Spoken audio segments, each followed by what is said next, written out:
இந்த பதிவை கேட்டுக்கொண்டிருக்கும் நல்ல உள்ளங்களுக்கு உங்கள் சுவாமிநாதன் ஜோதிடரின் அன்பான வணக்கங்கள்.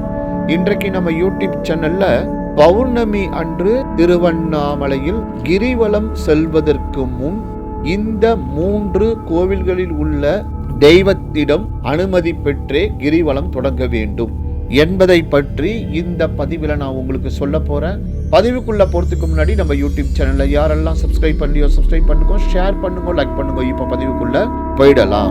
கிரிவலம் தொடங்குவதற்கு முன்பு 3 கோவில்களில் உள்ள தெய்வத்திடம் அனுமதி பெற்ற பிறகே கிரிவலத்தை தொடங்க வேண்டும் என்பது நியதி. திருவண்ணாமலையில் முதலில் கிரிவலம் சென்றது பார்வதி தேவி ஆவார். முதல் கோவில் பூத நாராயணர் கோவில். பார்வதி தேவி சிவபெருமானிடம் இடபாகத்தை பெறுவதற்கு பூத நாராயணர் கோவிலில் கற்பூரம் ஏற்றி வழிபட்ட பிறகுதான் கிரிவலத்தை தொடங்கினார். பூத நாராயணர் தான் திருவண்ணாமலையின் காவல் தெய்வம். அவரை வணங்கிவிட்டு புறப்பட்டால் எந்தவித இடையூறும் இல்லாமல் கிரிவலத்தை முடிக்க முடியும் என்பது நம்பிக்கை. அடுத்ததாக 2வது கோவில் இரட்டை பிள்ளையார் கோவில்.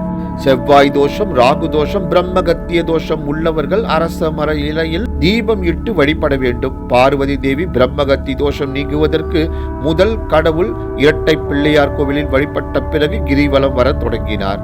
3வது கோவில் அருள்மிகு தேரடி முனீஸ்வரர் திருக்கோவில். 3வதாக தேரடி முனீஸ்வரர் கோவிலில் வழிபட வேண்டும். அதன் பிறகு ஆலயம் சென்று அண்ணாமலையாரையும் அம்பிகையையும் தரிசிக்க வேண்டும். பிறகு கோவில் ராஜகோபுரத்தை வணங்கிவிட்டு மலையை வலம் வர தொடங்க வேண்டும்.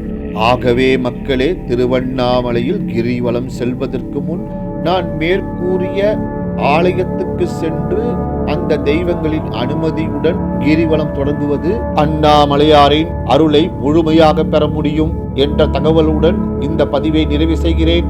ஓம் நம சிவாயா. திருச்சிற்றம்பலம். நன்றி, வணக்கம், வாழ்க வளமுடன்.